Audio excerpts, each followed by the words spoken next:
Welcome everyone to Local Power Lasting Impact, Mobilizing Community Foundations Through Arts and Culture, developed in partnership with CFLeads.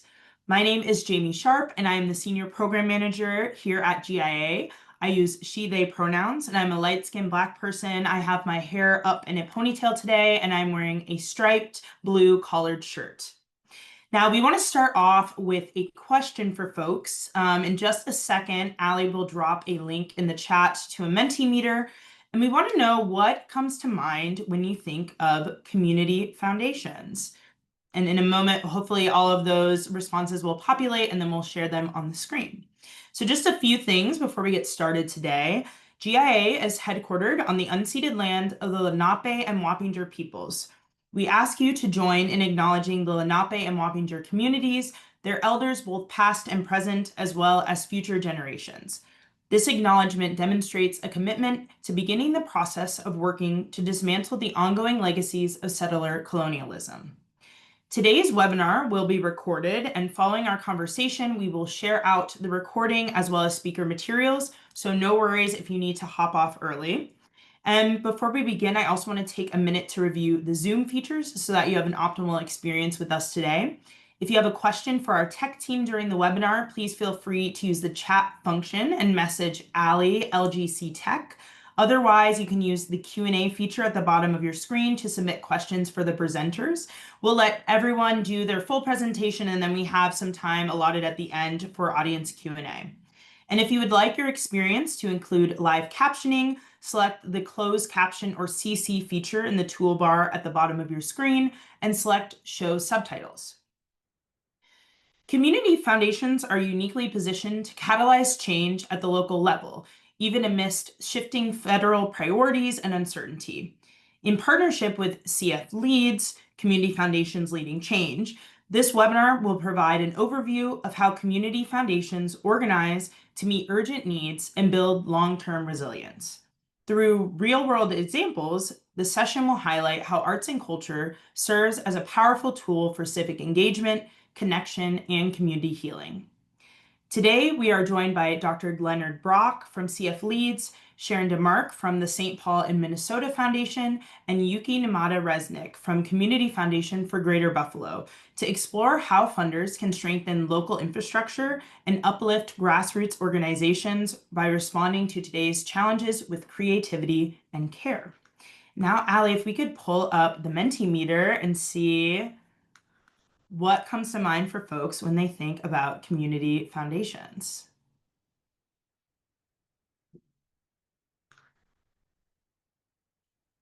Awesome. So I'm seeing regular people powered. I love that. Community embedded, hoarding wealth, people power, protecting donors, fundraiser, corrupt, local, partner. So a lot of some pretty opposite end things here. Accountability, responsive. I'm also seeing gatekeepers, gatekeeping, convener, transparency, conservative, connection, in the middle, infrastructure, grounded. Interesting. So thanks folks so much for sharing. And I wonder how we will all feel after today's presentation. But without further ado, I will hand it over to Dr. Brock. Thank you, Jamie. And good afternoon, everyone. As stated, my name is Dr. Leonard Brock. I am the Senior Vice President for Systems Change at CFLeads. It's a privilege to join you today for a conversation that I believe sits at the intersection of power, purpose, and possibility. Before I go any further, I want to thank grant makers in the arts for hosting this timely exchange and extend my appreciation to two brilliant voices I'm honored to share this virtual space with. Sharon, whose leadership and clarity helped grounds this dialogue, and Yuki, who will be lifting up some of the important arts-based work unfolding in Buffalo. I'll offer a brief nod to Buffalo in a moment, provided their ongoing engagement with CFLeads, but I'm going to leave the spotlight of their work to Yuki, who will drill down and provide more emphasis of their work in relation to the arts. Today, I want to talk about something we don't always say out loud in philanthropy: that community leadership is both a hard science and a soft art. The science is in our metrics, strategies, frameworks, but the art is how we hold people, how we engage the soul of a place, how we move hearts and not just systems. Advanced slide. CFLeads is the only national network exclusively focused on helping community foundations evolve as community leaders. We were built on a simple idea that philanthropy can't transform communities from the sidelines. We help foundations step into bolder civic roles, not just as funders, but as partners, conveners, and catalysts. Our mission is to provide the support, tools, and peer learning spaces foundations need to lead effectively in their local context. And our vision is grounded in a future where every community foundation helps shape a community where all people can thrive, regardless of race, place, or starting point. But let's be honest, vision requires imagination, and imagination is the realm of artists. You can't have systems change without story, and you can't have story without soul. Advanced slide, please. Generally speaking, CFLeads operates across four main programmatic areas. Capacity building, we bring CEOs, senior staff, and boards together for deep practice-rooted engagement across the country. Two, issue-based learning opportunities like our Economic Mobility Action Network, or what we refer to as EMON, where 19 community foundations are working on local system solutions rooted in community voice. Field tools, we codify what's working and what's next, equipping foundations with resources to lead effectively. And policy and advocacy, we build readiness and courage for foundations to engage with policy, not politically, but civically. In all of this, we approach leadership as a multi-dimensional practice. There's the external muscle, power analysis, sector collaboration, public accountability, and there's the internal rhythm, humility, curiosity, relational presence. That's where artistic thinking becomes essential. Leadership without creativity is just bureaucracy and new packaging. Advanced slide, please. Community foundations have existed for over a century. What began as a vehicle for local wealth to serve public good has grown into a nationwide philanthropic force. But I often say, legacy does not equal relevance. Today's community foundations are being called into far more complex roles, mediating across difference, responding to crisis, catalyzing opportunity, and at times confronting history. It's not enough to be generous. We must also be just. It's not enough to give. We must also build. The questions foundations are now facing about racial equity, climate, democracy, and the list goes on, don't have spreadsheet answers. They require a leadership capacity rooted in story, values, nuance, and trust. Advanced slide. CFLeads exists to help foundations rise to that evolving role. We push for transformation, not just technical support. We've seen community foundations across the country move from being grant makers to being community architects. And yes, one such example is Buffalo, whose community foundation has engaged in arts-driven civic engagement. Their continued efforts to drive policy changes, an example their work on the benefits cliff, and ongoing participation in our Economic Mobility Action Network reflects that shift towards culture-rooted strategy. Buffalo reminds us of something crucial, that place-based philanthropy must be responsive, not just to data, but also to people. And people bring stories. identity, rhythm, and unfortunately at times trauma as well as resilience. When we lead with creativity, we honor all of that, however. Advanced slide. I believe we're living in a moment of paradox. On the one hand, we're facing mounting pressure, polarization, climate crisis, institutional distrust. On the other hand, we're standing on the brink of new promise, a promise that asks us to lead differently. The field is shifting. Donors are asking new questions. Communities are demanding transparency and authenticity. Old power structures are eroding. And if we don't evolve with that moment, if we don't lead into it, we risk irrelevance. So, how do we lead into it? By treating imagination as infrastructure, by centering the voices of those closest to the ground and closest to the pain, and making space for art, not as an afterthought, but as a design principle. Next slide, please. Civil society, as we know it, is under siege. Trust in institutions is falling. Social cohesion is unraveling. Our collective capacity for nuance, empathy, and shared purpose is being tested daily. Community foundations are not immune to this. They are embedded in it. The question is, will we reinforce polarization or interrupt it? Arts organizations, artists, and storytellers have been key to social cohesion for centuries. The bridge gaps where language fails, they remind us we're human. As funders, we must not only protect what work, or we must not only protect that work, we must embed it into how we understand community leadership.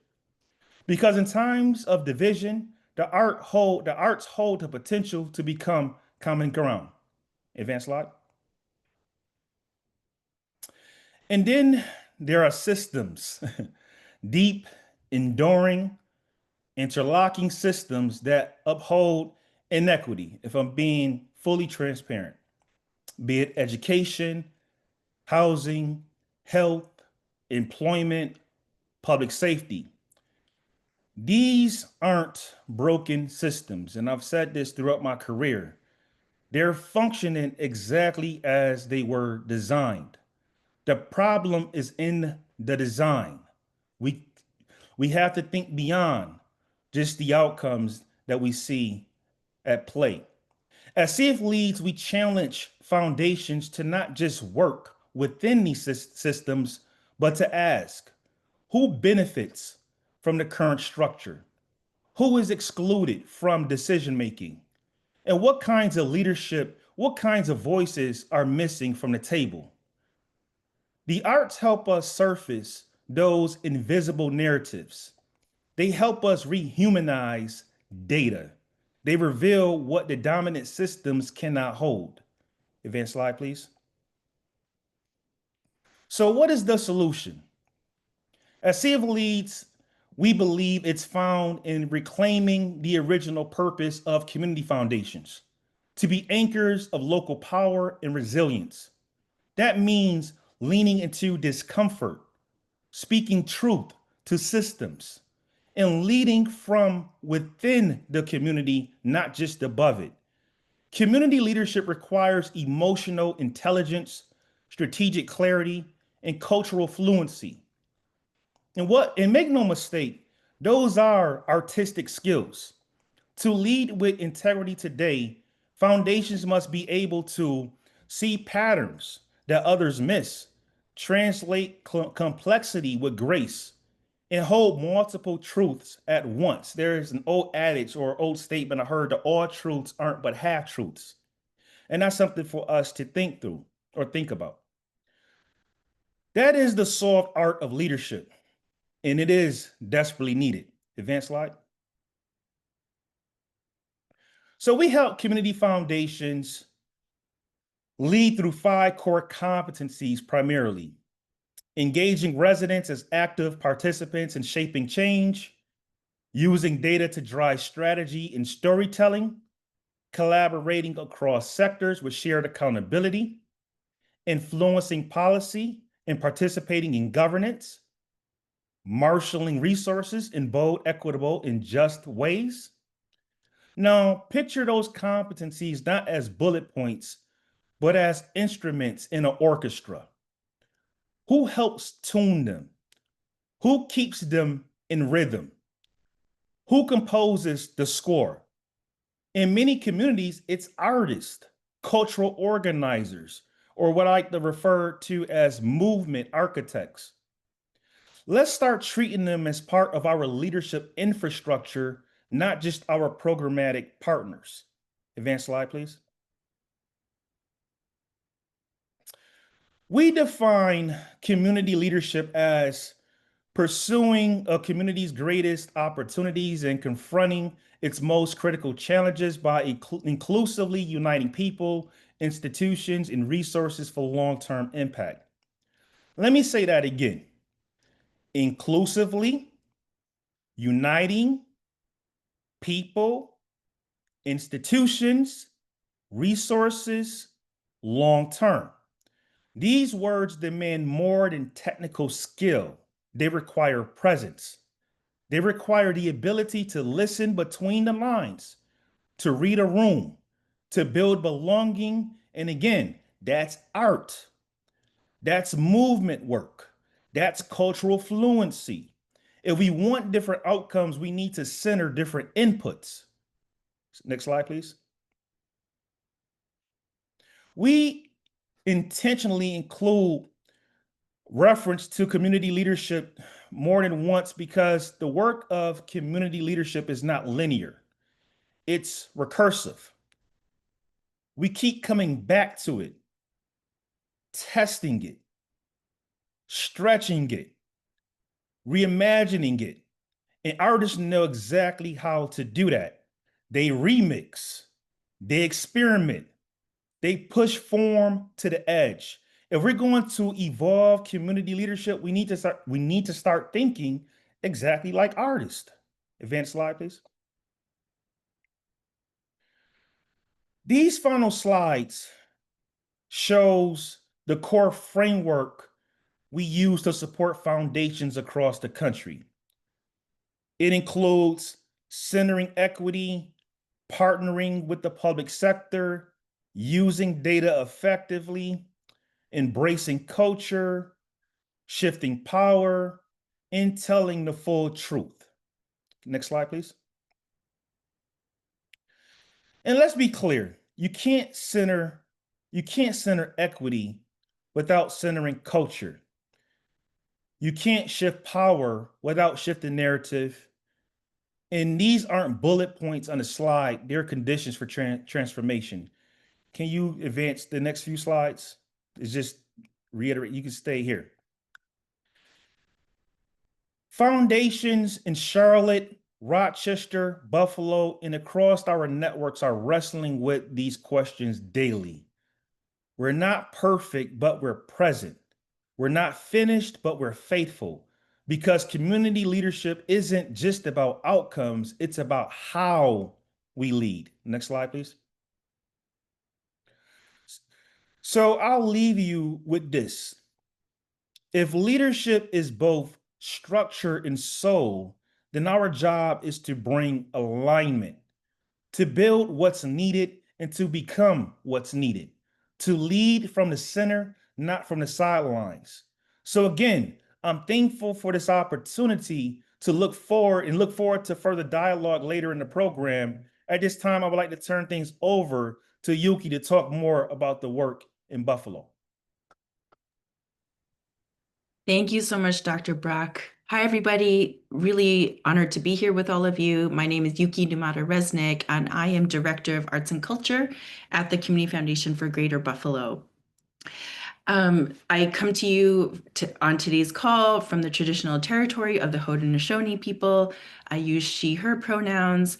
I'm an Asian woman with long black hair. I wear glasses, and I'm wearing a collared shirt today that's blue and white. So before I jump in, I thought I would share a little bit with you about the Community Foundation for Greater Buffalo. And from now on, I'll just say CFGB for short. Our mission is to connect people, ideas, and resources to improve lives in Western New York. So very much echoing Dr. Brock's words about how do community foundations see ourselves, and perhaps how can we continue seeing ourselves in this work. CFGB has an 8-county reach, the 8 counties of Western New York. And for those of you with keen eyes, you might say to me, well, Yuki, I see on this map that there are 9 counties. You are correct. So typically we do have an 8-county reach, but as Director of Arts and Culture, I oversee a new initiative called the Arts and Culture Initiative. And for that, we are actually a 9-county reach. We include the County of Monroe. I'll talk a little bit more about that later. I come to this work as a violinist who accidentally started an arts nonprofit in 2014. And so for 9 years, I learned on the job what it meant to be in the nonprofit space, how to be in community, how to lead, how to listen, how to run an arts organization. And it was really a day-to-day kind of on-the-job learning that I took part in. And about 3 years ago, I came over to CFGB.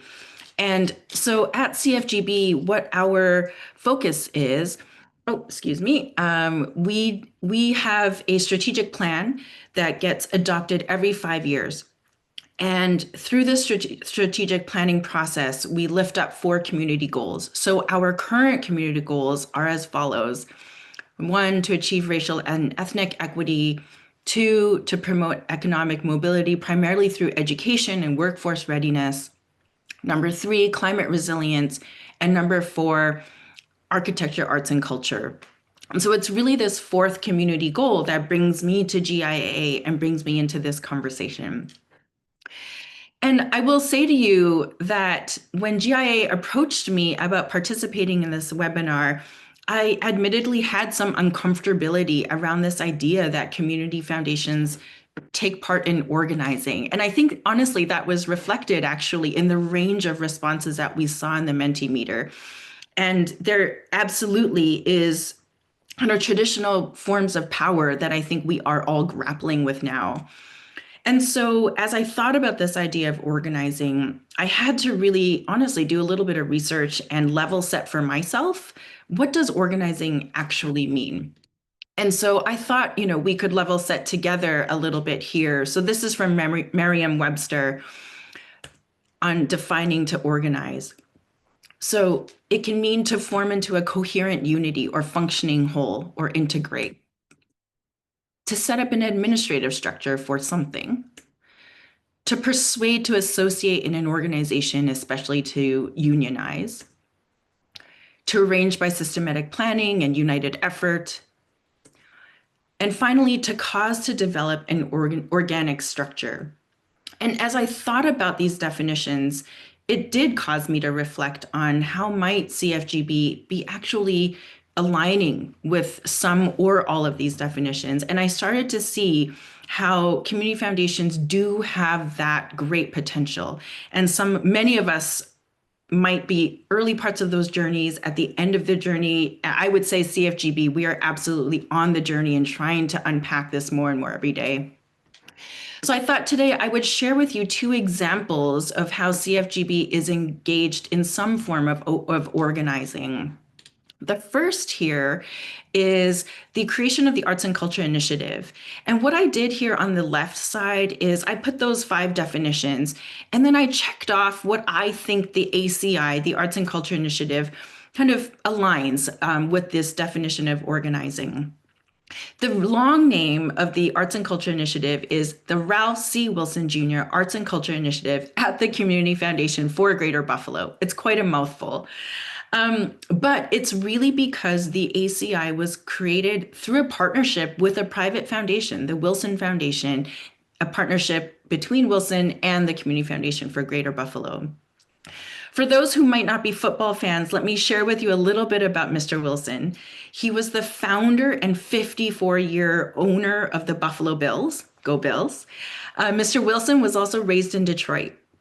And so a few years ago, when he sold the Buffalo Bills, he used the proceeds of that sale to create the Wilson Foundation. This is a spend down foundation. They plan to spend down all of their funds by 2035. And because of Mr. Wilson's connections to both Western New York through Buffalo and Southeast Michigan through his roots in Detroit, this foundation spends down in both of those geographic locations. So a couple of years ago, the Wilson Foundation announced a $100 million investment in arts and culture. And they announced this investment in both locations, in both Southeast Michigan and Western New York. So the way that this investment is structured as a partnership is in these two ways. So number one, there's an endowment that they are contributing to over 10 years. So starting in 2022, they've been contributing to this endowment that we are not touching at this time. However, the Wilson Foundation understood that immediate grant making for arts and culture organizations needs to start. There is such urgent need. And so they are, at the same time as building the endowment, they are giving us funds that immediately go out the door. There are 3 buckets in how these funds are deployed. First bucket is designated culturals. So these are cultural anchors in Western New York, our symphony orchestra, art gallery, history museum. These organizations they're receiving general operating funds in perpetuity, year over year. The second bucket that the Wilson Foundation created was a small to mid-sized organization grant opportunity. So this is a competitive grant or opportunity that's granting $500,000 a year in total, and it's available to small to mid-sized arts organizations. And the third bucket is an internal capacity bucket. And so this was for CFGB to actually develop our own internal capacity to really push our art strategy forward. As you might remember, one of our community goals is indeed arts and culture. And so, there was already such a fit here. And that's where I think this idea of organizing wealth and organizing money is coming together. Through this partnership between a private foundation and a community foundation, the Wilson Foundation is able to leverage our deep local knowledge. We live and work here in Western New York. Wilson Foundation is actually primarily based in Detroit. And so rather than them open up an arm here in Western New York, this partnership allows a much more streamlined and efficient approach. I would also say that this partnership offers the opportunity for the Wilson Foundation to leverage and deepen existing trust that we already have in community with organizations through our many years of working with organizations. And I would also say that, again, the fit has to make sense, right? And so because the CFGB already had an existing goal to lift up the arts, there was a sort of natural alignment here. And I do want to just highlight the internal capacity building fund for just a moment, because I think it's one thing for a private foundation to provide funds to be granted out, absolutely, but another to help a community foundation to actually develop that capacity. So as I shared earlier, my role as Director of Arts and Culture, my role did not exist before this investment. There was no program officer who was 100% dedicated to the arts. And so it was because of their investment that now there is a role that 100% focuses on the arts, and that I've been able to really try to focus on deepening our strategy, really trying to clarify it. And what does that look like across the community foundation beyond simply this arts and culture initiative, but what does it look like holistically? So what that does too, in creating internal capacity, the Wilson Foundation then is helping CFGB systematically plan, which again was part of those definitions of organizing, and also to help us develop an organic structure to be able to support the arts and also have that kind of structure live in arts community. Finally, what I will also share with you is that the Wilson Foundation never intended for this to kind of be that magic wand that solves everything for the arts and culture sector, but instead they wanted this to be a seed opportunity. So by seeding the Arts and Culture Initiative, they're providing an administrative bucket for our clients, for other foundations to support and add to what the Wilson Foundation has already created. I'll also reflect a little bit that part of this webinar is not only about organizing, but it's also about how community foundations can build partnership and relationship with grantees, particularly those leading grassroots organizations. So I'll just share a little bit about how we're trying to do that in arts and culture. We have a capacity building grant opportunity that is the small to mid-sized bucket that I mentioned earlier. And this year we have 35 grantees who have been placed into cohorts to do some cohort work together in addition to pursue their own capacity building project with the grant funds. So I'm sharing with you a little excerpt from our Gives and Needs wall. And these are all contributions from the organizations themselves. All of these arts organizations have budgets of $500,000 or less, very much grassroots, very much community-based, very much getting to crevices of community. And what I wanted to encourage in the cohort work was, yes, foundations, we absolutely have a responsibility to provide support in a thoughtful way. But also, what is the support that exists within the sector itself? How can we lift each other up? So this Gives and Needs wall was one way. So you can see at the very top there, the Gowanda Theater, Kim, she's saying, hey, we can give this great resource of an awesome historic theater to rent. We could collaborate. It seats 660 people. You can see in the needs section that Melanie from Alfred Box of Books, she's saying, hey, we need physical space. And so maybe there's an opportunity here for Kim from Gowanda and Melanie from Alfred to work together. Is there something that they can come to? Can we coordinate some resources? So again, trying to help the sector itself work together in addition to taking on our own responsibility. And the other example that I'll share with you here is something that we call mapping your influence. And so this is very early stages. This is very nascent. This is a pilot mapping app that we're developing. So right now it's only going to be reflecting the 35 grantees because they're a bit of our test case. So what you're seeing is information submitted by our grantees, and we overlaid it on top of each other so that we can see overlap and gaps. So everything that's kind of blue or darker the blue, the more arts organizations that are serving that area. The lighter the blue, or if it's not blue at all, then we don't have any of our grantees serving that area. So again, here, I'm hoping that providing this information and lifting it out for our organizations offers an opportunity for them to be coordinating. If you are, let's say you're the Genesee Orleans Regional Arts Council and you see an opportunity in South Lockport because your fellow grantees, they're not necessarily reaching out there yet. Maybe there's something that can be done there. Maybe Genesee Orleans and Lewiston Council on Arts, maybe there's a coordination that can happen there. Similarly, if community canvases, Corp Foundation, Western New York media professionals, if they're all seeing, wow, we're really close together geographically, our geographic reach is very much overlapped, there's an obvious way here that we can be working together, right? So trying to lift up information and data to empower our grantees to do more work that feels efficient, that feels streamlined, and I keep saying coordinated. All right, so this was an example of organizing and some examples of grantee partnership that community foundations can take part in.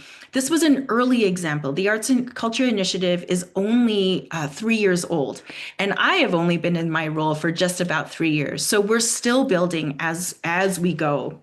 But I wanted to share with you a much more mature example of organizing and how CFGB has been part of that process. So many years ago, it became clear that lead poisoning in Buffalo, New York in particular, is a tremendous issue. It can affect brain development, can lead to lower educational attainment, antisocial behaviors. Some social scientists have actually documented an association between lead exposure and crime.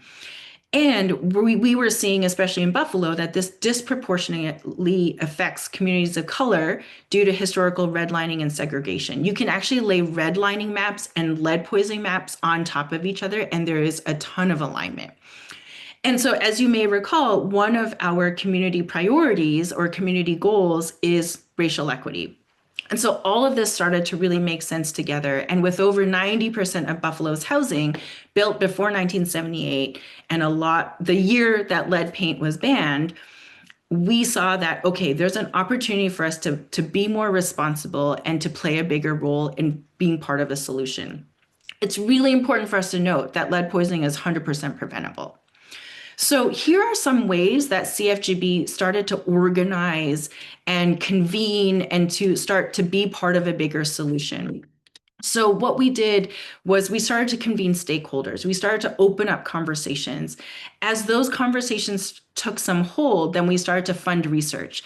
We actually helped to fund the 2018 Lead Action Plan, which was a bit of a strategic plan before there was an entity that could hold it. So this 2018 Lead Action Plan then started to bring together cross-sector collaborations. And so CFGB provided the administrative backbone for that collaboration for many, many years. And it wasn't because we wanted to control the process or control the outcomes, but it was simply because we were convening so many partners from across sectors: government, City of Buffalo, Erie County, community-based organizations, think tanks, that they needed somebody who had the resources and capacity to be that backbone. And that's what we could provide at the time. And because this is, of course, an arts focus group, I do want to highlight that one of the community-based organizations that we funded and that were part of this collaboration was Ujima Company, an incredible theater here in Buffalo that is meant to amplify African-American voices. And what Ujima Company did as part of this lead work was to write the play Legacy of Lead. And Ujima was able to move this play from place to place. It was very portable. They performed in churches, they performed in community centers, and it was about educating the community about the dangers of lead poisoning. And it was so important that art was infused as part of this solution for something that on the surface might seem to have nothing to do with lead. And so I bring that up because, again, this is the tie-in with arts and advocacy, as Dr. Brock was saying, but also just a way that CFGB was able to start to look more broadly across the sectors to see who can come together for this shared coordinated solution. And finally, I would say, of course, we contributed funds all along. And in 2023, we made a $1 million investment over 5 years to implement the next strategic plan for lead, which is now led by a lead prevention task force. And what feels really successful about this Get Ahead of Lead project is that now it actually lives in community. We no longer provide the backbone. We did that for as long as community needed us to, and now community has taken it on. And this is where I'm going to share with you on this next slide a link to Get Ahead of Lead, which is now the website for the task force. Thank you so much, Ali. And Ali is going to just gently and slowly scroll down the task force to share with all of you. Ali, we're not yet seeing the web page, but I know you must be working on it. But I would just wanted to. In a second. Thank you so much. But I wanted to share with you the task force. As you look at that list, it's a list of, again, government officials. We have nonprofits, Open Buffalo in there. We have school districts in there. We have the courts in there. And so while we're very proud to have helped to bring this together in the early days, we're now very proud to simply be a participant on the task force. And the thing that I'll close with, thank you, Ali, you're doing great. The thing that I'll close with is that Dr. Brock also mentioned policy and advocacy. And so with lead, the task force, with early support from CFGB, we have had some successes. The task force was able to establish an Erie County lead court. The task force now meets with landlords who are out of compliance and talks to them about, okay, what are the barriers that you're facing? What are the available resources to you so that you can solve this problem? The City of Buffalo started a proactive rental inspection program, but the implementation was very poor. And so it was because of CFGB funded, as well as other funders coming to the table, funding public pressure efforts that then now have led to the hiring of 7 new lead inspectors. So, there have been some footholds, there have been moments of success, and definitely, we certainly don't take credit for it, but we are very happy to have been part of those early convening days. And so, as I finish up, I just want to bring us back to this summary of organizing. I shared with you two examples. One was the creation of the Arts and Culture Initiative. The second was Get Ahead of Lead. With the ACI, this was an organizing of funds between a private foundation and community foundation, but then also because of that internal capacity building, they have equipped CFGB with the ability to do some more of that systematic planning, to do more of that united effort, to help develop that organic structure that will one day live in community. And then with Get Ahead of Lead being a much more mature example of community organizing with the support of community foundations, the one checkbox that's been left off so far with ACI, the one checkbox with Get Ahead of Lead that we are able to say is that there has been some unionizing and advocacy and organizing around lead. We have been able to result in policy change, in advocacy. And so, again, I thank you so much for your time. And now I'm so glad to pass this over to my colleague Sharon from St. Paul and Minnesota Foundation.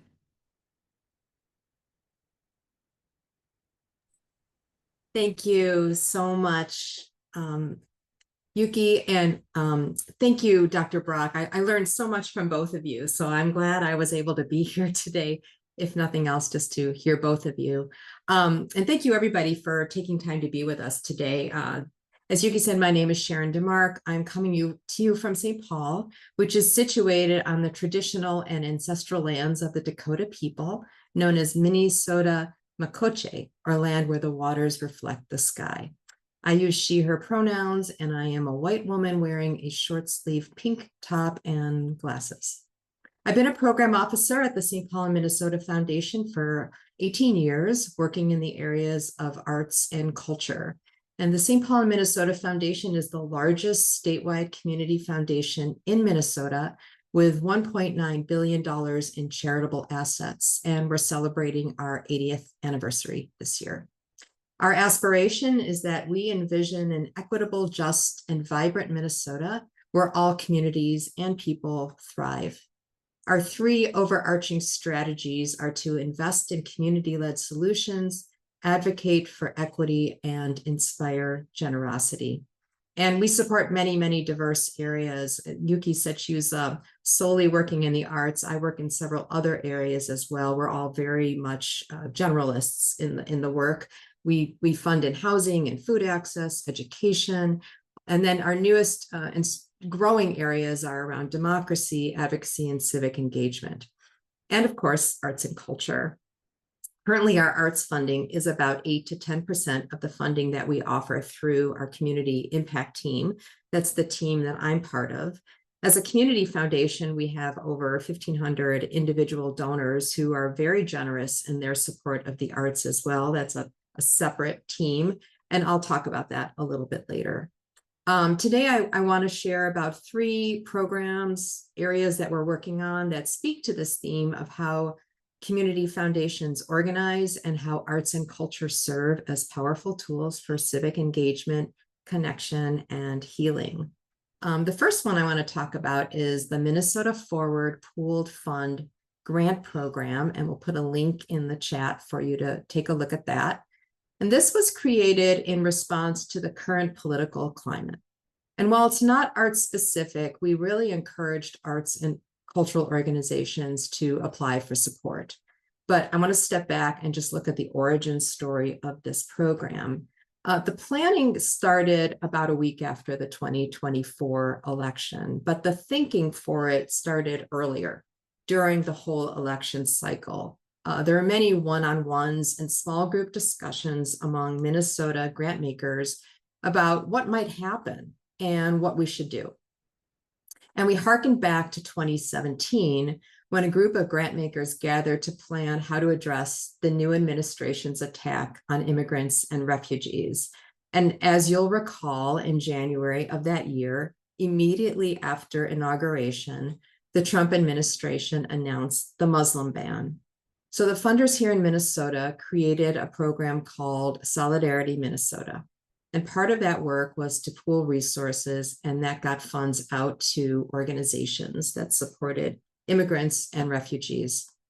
So fast forward to November of 2024, and Alfonso Wanker, who is our Vice President of Community Impact here at the Foundation, asked a group of Minnesota grant makers, well, what do we want to do? Do we want to reboot Solidarity Minnesota? Do we want to just get together and connect and talk about this? And it was a very easy yes for many of our peers in Minnesota to get involved. So the group started meeting regularly to look at how to coordinate action. And it kept growing. Foundation representatives invited other foundation representatives to join. They met through the fall and this early winter of 2025. And the idea of a pooled fund came out of the conversations. So you all know there have been so many cuts in federal funding. And this group wanted to respond to the current moment, but they couldn't replace all those lost federal dollars. We just don't have enough philanthropic dollars to cover all the public dollar losses. But the goal was to support organizations that have been affected by the decisions of the current administration. And the group wanted to understand the heart of people's work and encourage that through this application process. So, as I said, our foundation is a statewide foundation, and many of the other foundations that have partnered in this effort are also statewide. And in Minnesota, almost 2/3 of the population live here in the Twin Cities. So it was important to this group that we show up across the state.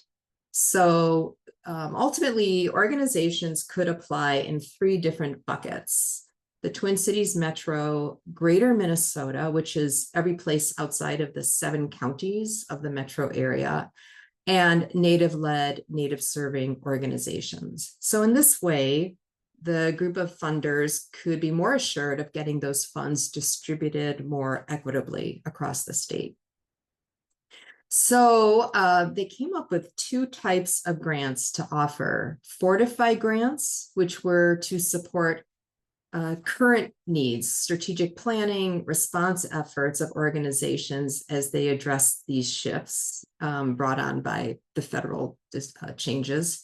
And the other was Futuring grants. So this was to support organizations and coalitions or collaboratives as they build in the future, beyond the current moment, with 10, 20, 30-year visions. So organizations could self-identify which bucket do they belong into.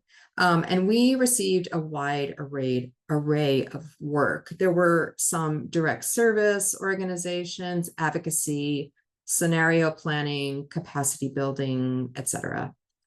And it was also important to the group to open up beyond the 501c3 nonprofit organizations. So C4s, C6s, LLCs, fiscally sponsored groups, and tribal governments were all invited to apply. And the advantage of that was it really allowed for these funders to learn about the work that they perhaps wouldn't hear about earlier. So, for example, there was one application about organizing restaurant workers. So this was something very different for the group. And the other eligibility factor were the groups had to have budgets of $3 million or less. So it's a very specific pool of organizations across the state. 10 foundations, and as well as some of our individual donors, contributed to the fund. And we've got more than 600 applicants, which is a lot. And it really says something about the dire need right now. It was a very simple application, which allowed people to easily apply. And ultimately, given the number of dollars we raised, we were able to give 27 grants to organizations of $50,000 each. And as I said, we did encourage arts organizations to apply, and 3 received a grant. So that was the pooled effort, but the vision for this group is much bigger than the pooled fund. And if we look back at Solidarity Minnesota, the 2017 funder collaborative, there were 5 areas of focus that we came up with at that time: community engagement, issue mapping, communications, grant making, and fundraising. And so as for this current 2025 iteration, the group continues to meet regularly to consider what possible next steps they may take. And of course, each of these funders, like us, are giving grants to organizations through this time as best we can. So that's that program. The second thing I want to talk about is about our donors, because individual donors obviously are very unique to community foundations. We have more than 1,500 individuals who set up their charitable giving at the foundation. And as I mentioned earlier, they are very generous when it comes to the arts. They give more to the arts than to education, healthcare, or human services, both in the number of grants they give and the dollars given. And while you may think it's just those larger institutions, and yes, they are on the list, it is a long list of small, medium, and large institutions, organizations. And it's exciting to see that our donors are so generous in this area. And we have a great team here at the foundation who work with our donors and provide one-on-one consultation and education programs. A new program that we started at the foundation, it's for donors, but actually it's for the larger community as well, is called Impact in Action.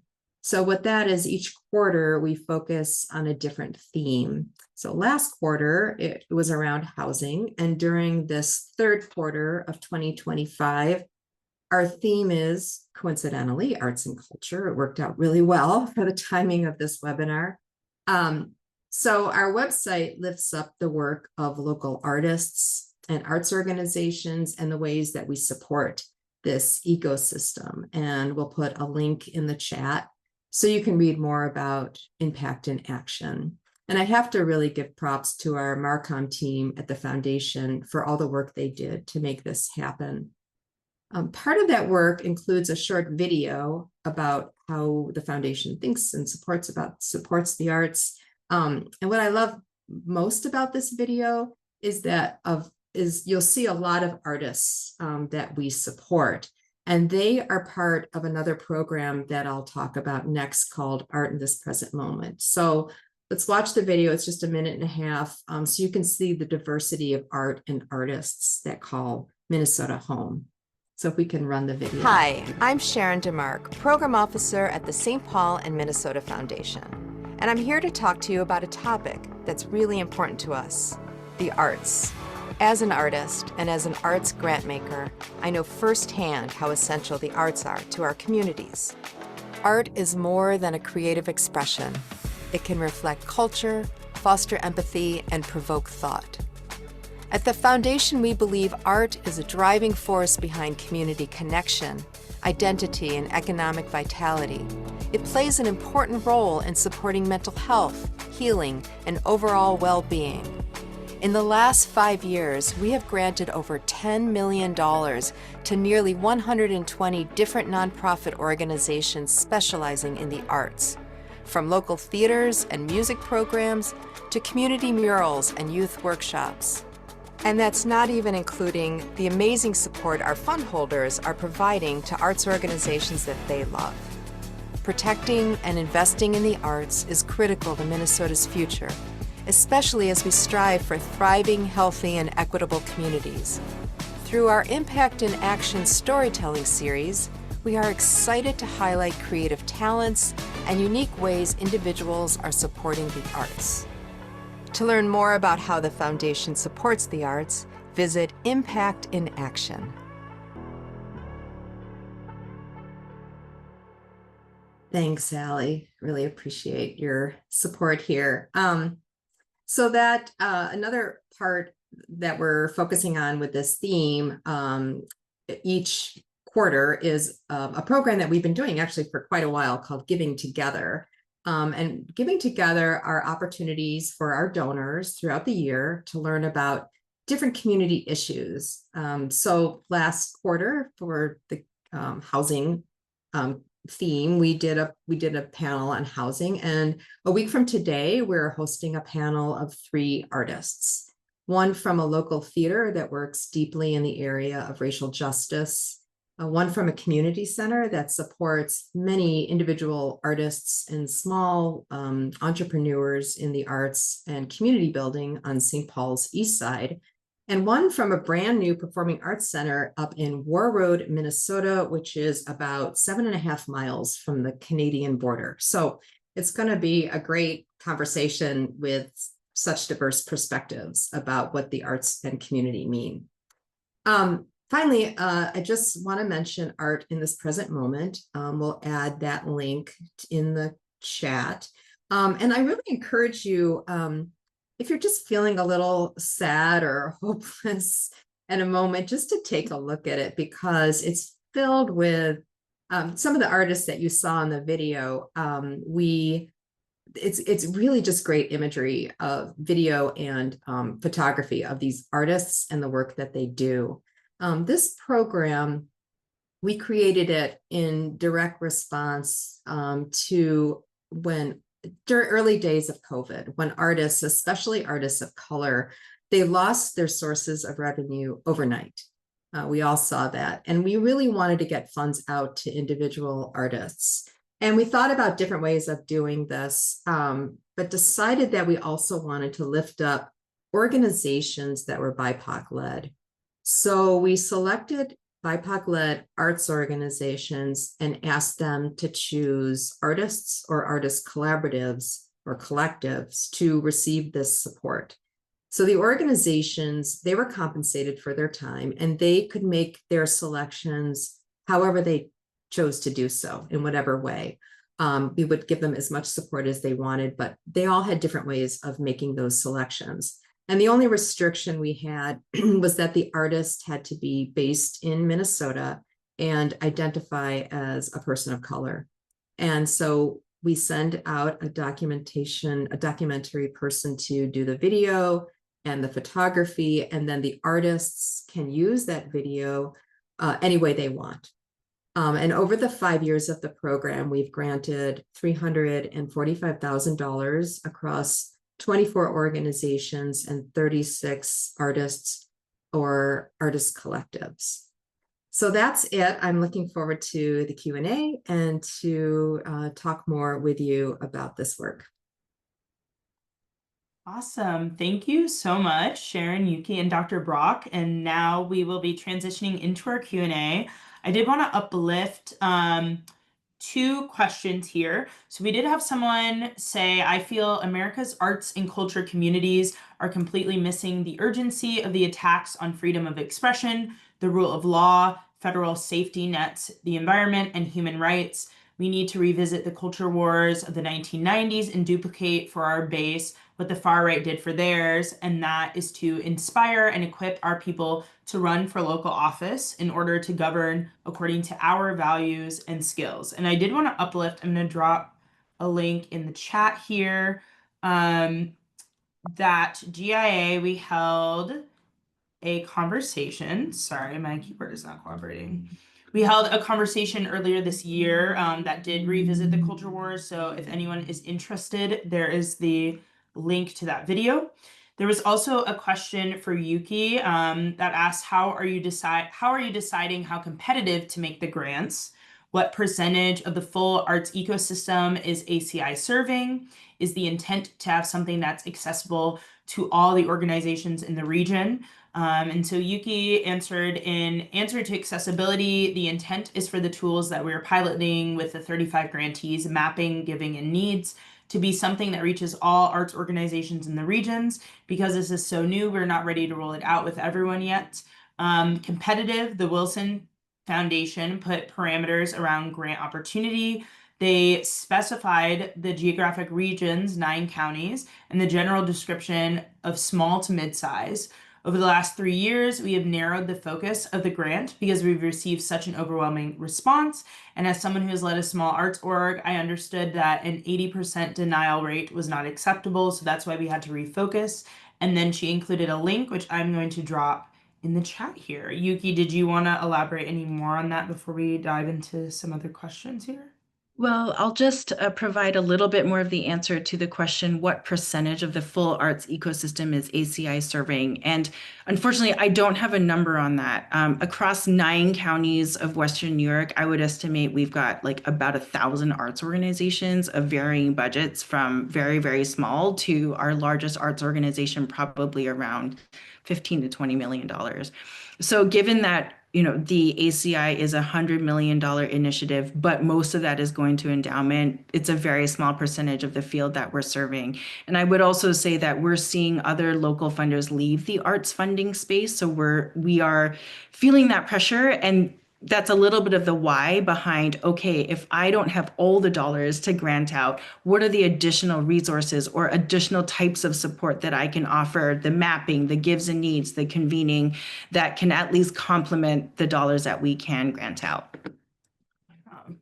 Thank you. I'm dropping another one. We had 2 more questions specific to Yuki that she answered in the Q&A, but I just want to make sure that our audience is able to see them. So Yuki, did you want to elaborate on either of the questions that I'm dropping in the chat, and then we will open up to the other questions? Yeah, Jamie, do you mean that you'd like me to read my answers that I typed out in the chat?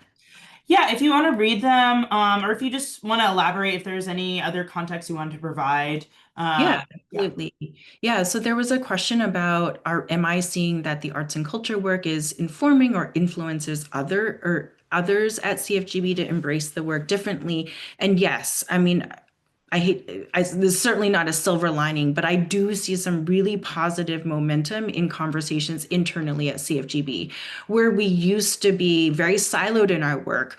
Arts was funded separate from workforce development, separate from climate resilience. Now, I think the federal changes have actually forced us to think much more creatively and imaginatively about, how do these things intersect? How do we fund a more holistic approach instead of just dividing everybody up? So I am really glad that we're doing that. I mentioned an FSG framework, and this is something that CFGB is really trying to embrace now. And I mentioned that if anybody wants me to drop a link to that, I only have the file, so maybe that's something Jamie can send out later. But that's essentially, to Dr. Brock's earlier point about how can the arts be more engaged in civic engagement and civic education. And so we're actually looking at how can we fund that really specifically for arts organizations and beyond. So asking arts organizations to play that role, to that earlier person's comment about feeling that there isn't enough engagement, but also can we put some money behind that? And then, Jamie, the other question was about how did we develop mapping your influence and gives and needs? Well, very, very DIY. For gives and needs, it was Post-its that people brought to an event. And then I transcribed those into a spreadsheet. It's a Google sheet so that it's editable. I'm hopeful that it's something that our arts organizations will edit and use on a regular basis and add to it.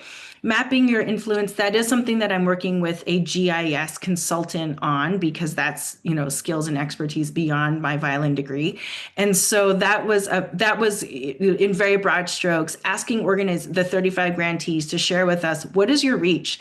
Is it zip codes? Is it school districts? Is it communities? Is it cities, right? And so however they were collecting data, we then took that, our consultant then put it into the mapping.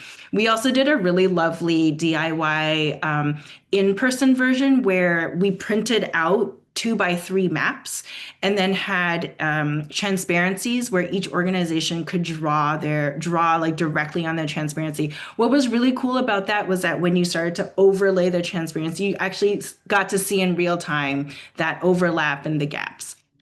Okay, sorry to take up so much time. I'll hand it back to you, Jamie. No worries at all. Thank you so much. I'm going to drop our next question in the chat here.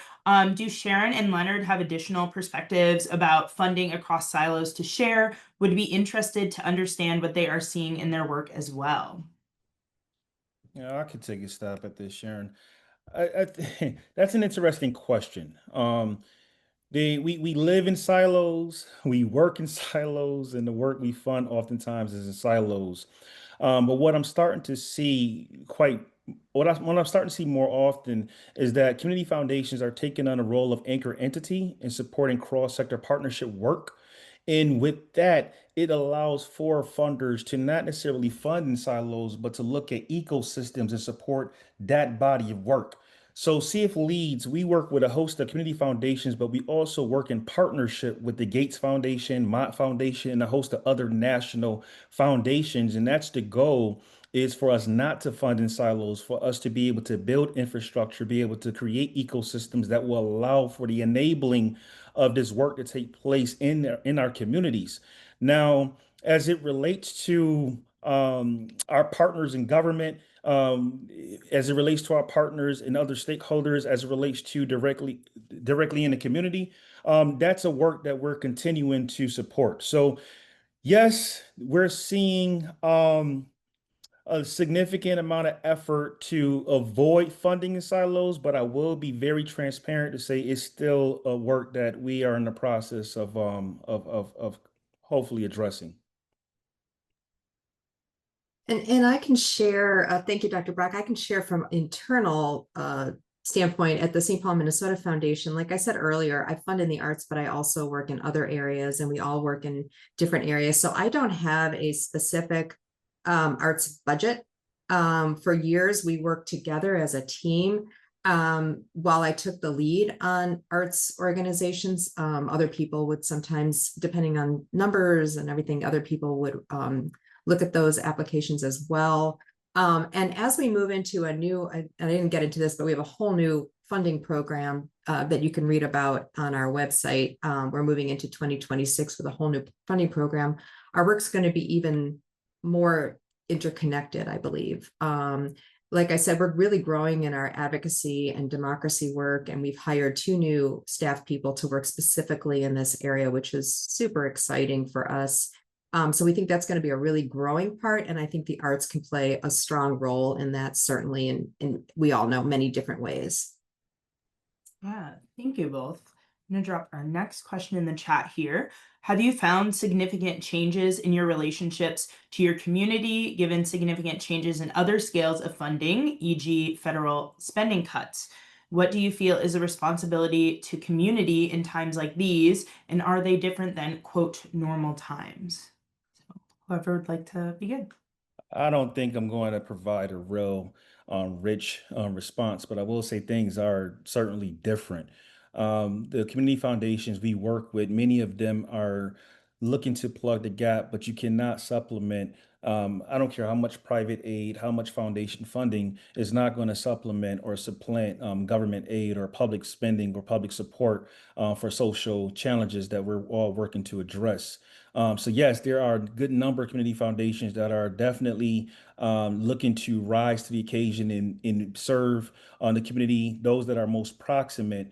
And then there are other community foundations that are just trying to figure out the best ways that they can leverage their resources to have the greatest return on social and also financial investment. So we see a mix. But yes, I think philanthropy is changing in response to the political landscape. I do think that the needs are a little bit more pronounced. I'm not going to say that these needs didn't exist prior. There were a significant number of communities that did not receive support or may have been overlooked. A lot of rural communities that have been having these challenges for quite some time, and a lot of communities of color. So it's one of those things where it's not a new problem. It's an old problem with new set of eyes paying attention to it. And that's not to say that there aren't any additional challenges as a result to some of the federal cuts.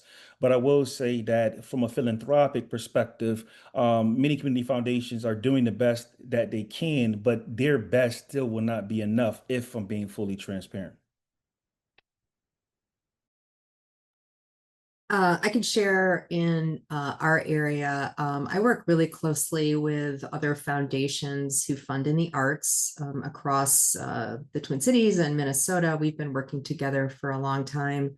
I think it's about 12 or 13 years as the Racial Equity Funder Collaborative. And we did a, obviously things are so heightened right now. There's many issues. So we did a gathering in March of our community of all the arts organizations. and pulled together what organizations are dealing with, what the top issues are, and we're going to be having other gatherings together. So that's new for us. We've done other things as a collaborative, but to be really intentional about inviting the entire arts community to gather. I think just getting together is a really important thing for people to share where they are and what's happening, and then to find solution to that as a collaborative, as a community. Yeah, I would echo Sharon that in addition to this provoking or catalyzing conversations that maybe weren't happening previously in Buffalo, I think that our leadership of philanthropy has been convening, but then those of us maybe more on the ground or those of us at the program officer level, we started to say to each other, hey, like we should be talking too, because often we're the ones in communication with the organizations. And so there's been a lot of that kind of, I don't know that grassroots is quite the way to describe it, but a little bit DIY. And I appreciate too seeing, unfortunately, how quickly things have been happening at the federal level means that we've had to move faster than we're used to moving. So now maybe things are a little messier. However, we're getting on the phone and asking organizations, tell us about the cuts to your organization. Can you we're trying to compile that data in a much more a quicker way than some of our old habits of moving slowly. Yeah, thank you all. I'm going to attempt to combine kind of these three questions that are really focused on regional, like in your geographic location. So someone asked, can the presenter share a bit about private foundations, what private foundations giving looks like in their geographic area? Are there other foundations with professional arts grant makers in your footprint? Do these organizations have funders who provide consistent general operating support, or do they rely on your community foundation to provide that along with the strategic grant making? Again, curious about how community foundation reps are working with local arts councils in their communities. And then can the presenters share information about working in regions where sector case making, convincing residents and donors that arts and culture is important is needed in regions where private foundations and donors don't have an affinity for arts and culture at all? So to summarize those, can we focus on what does giving from private foundations look like in your area, and how do you supplement, right, anything that may be missing for your grantees? And then what does it look like making a case to private foundations or donors for arts and culture? And is there any relationship that you have with local arts councils or the communities to try to strengthen those partnerships? I can jump in and I'll try to make it fast and hit every bullet. So I'll go backwards. Working with local arts councils, absolutely. So a couple things that I've been trying to do are, hey, I'm hearing from the sector, they want to build grant writing skills. And so I'll give funds to our local arts councils to run those grant writing workshops. So trying to work together in that way. I also chair a funder collaborative of community foundation and private funders focused on the arts. And we fund one of our local arts councils we actually now have a 5-year agreement with them at $100,000 a year. So like we try to really fund and support as well directly.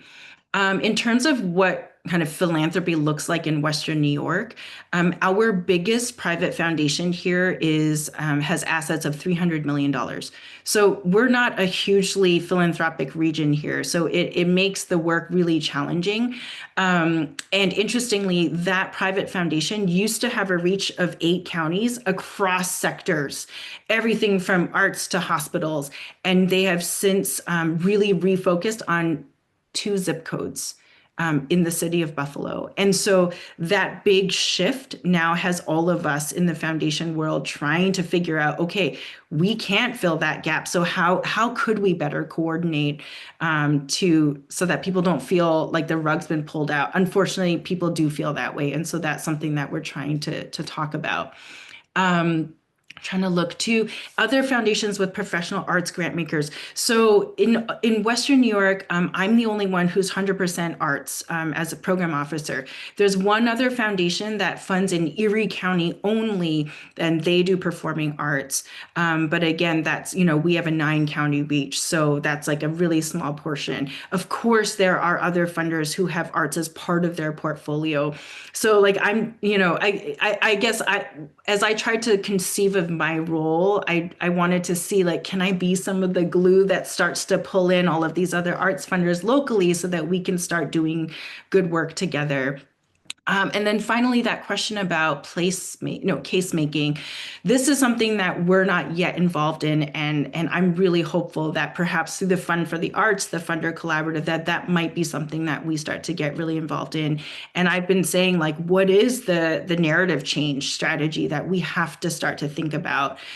What does that look like? We don't have, we've lost our media for arts. Our local news no longer has arts in it. We've lost our arts calendars. We don't have arts criticism anymore. And these are all things coming from the field. So as funders, we're trying to figure out too, like, is that a place that we should be really strategic about? Okay, Sharon, over to you. Thanks, Yuki. And I want to just say Yuki's doing really important work in Western New York. So thank you for everything you're doing there. And I just feel like you're going to have a huge influence on the philanthropic landscape there. We are kind of the other end of the spectrum. We are super blessed with a lot of philanthropy in the Twin Cities and in Minnesota. I'm just looking at this list of the members of the Racial Equity Funders Collaborative. We have like 24 people representing about 18 different organizations, many of which have, I shouldn't say many, but several of which have larger assets than we have. So these are some really large private foundations that have come together. Some of them have an arts person, some of them have an arts team.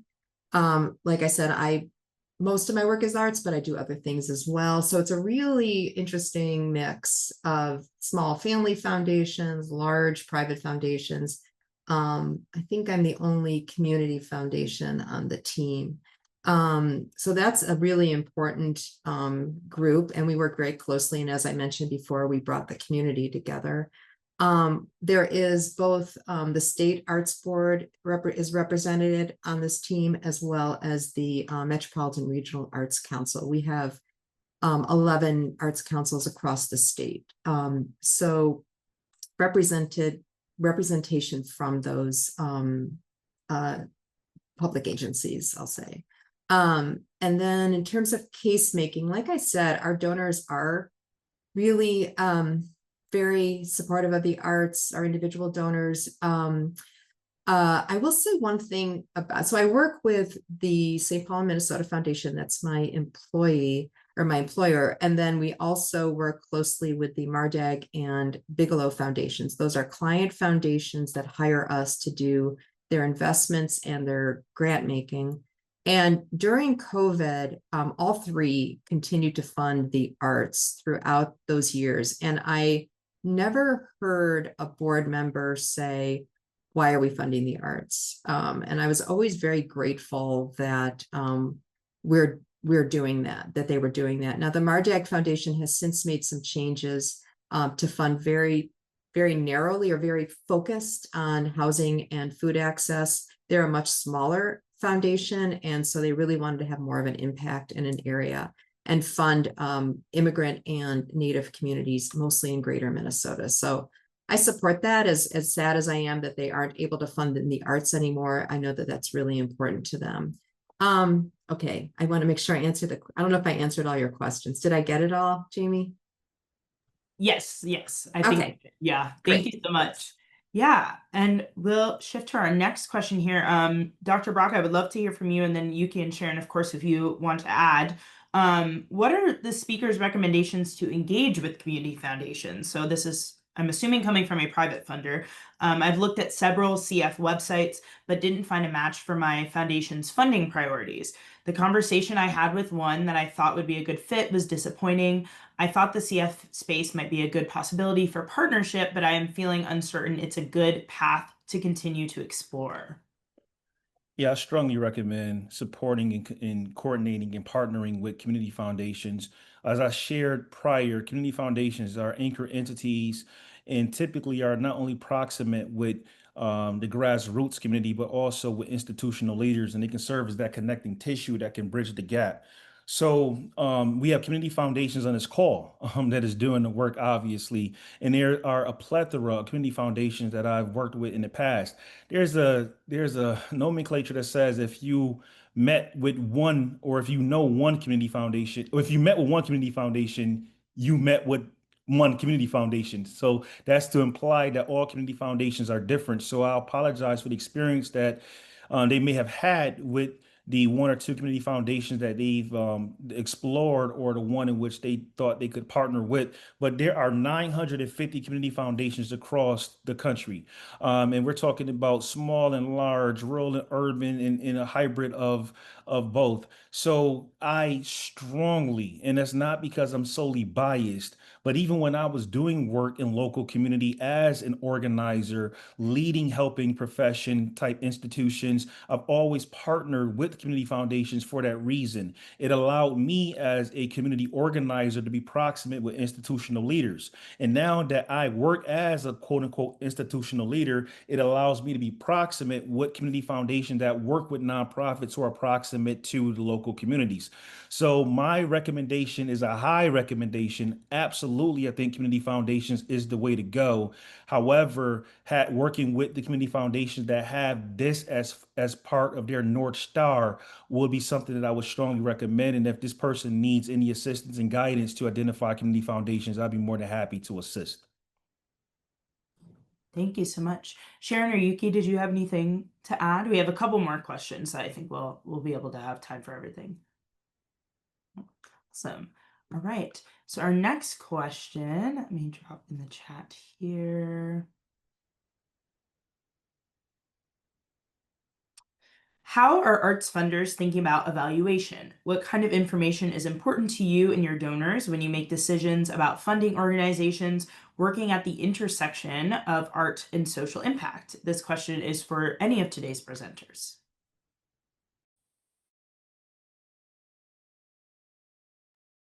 Well, I'm happy to share. When we think about evaluation with arts, I think a lot about how do we evaluate us, and are we reaching the groups that we need to reach? Are we reaching the communities that we need to reach? So we need to be evaluating us. We don't require final reports from our grantees. We talk with them and we have conversation with them all the time. And often the conversation is, how can we support your efforts? So what are your goals? What are you trying to achieve, and how can we support it? So it's a little bit of we kind of turn it around to face us more. Are we doing our job? And that's how I think about evaluation. I would say we're in a similar boat to Sharon. In terms of looking at a grant application and making that hard decision, first of all, my grant process is evaluated by an external committee. So I kind of provide the administrative framework around that committee, but I'm not making the decision. And so this committee are all artists or arts administrators living and working typically in the county that the application is coming from. But usually what we're looking for is like kind of this clarity on, do you know, like, why do you exist, and who do you serve, and why does your community need you, and what would be lost without you? And in terms of our capacity building application, just a really good understanding of what problem are you trying to solve, and why is this the right time, and what is the solution? But also similarly, I think I try to turn a lot of it back on us, because I'm new to this role, because the ACI is new. There's an opportunity to continue to mold it much easier than a process that's been around for 20 years. And so I typically ask a lot of questions. Well, try to be respectful. But even when we did our grantee reports and we don't do written reports anymore, I asked really quickly, like, how long did it take you to do this? Did this work for you? Do you have any feedback? The cohort experience this year, brand new. So, a lot of not a lot, but like careful strategic surveying of folks. Like after our one in-person event, it was like, could you just let me know? And out of 35 grantees, we received 28 responses. It wasn't required. It was anonymous. You didn't have to put your name. So, try to be as flexible as possible, but also trying to demonstrate and model, I need to know what you think so I can do better for you. Yeah, thank you all so much. I know we have a couple more questions in the Q&A, but I promise I will get those to our speakers, and then our attendees will be able to see your responses a little bit later. Does anyone have anything they'd like to close with or anything else they'd like to share before we conclude today? And if not, it's totally fine. I just was grateful for the opportunity to be able to draw the correlation between the hard science of leadership and that of the soft art.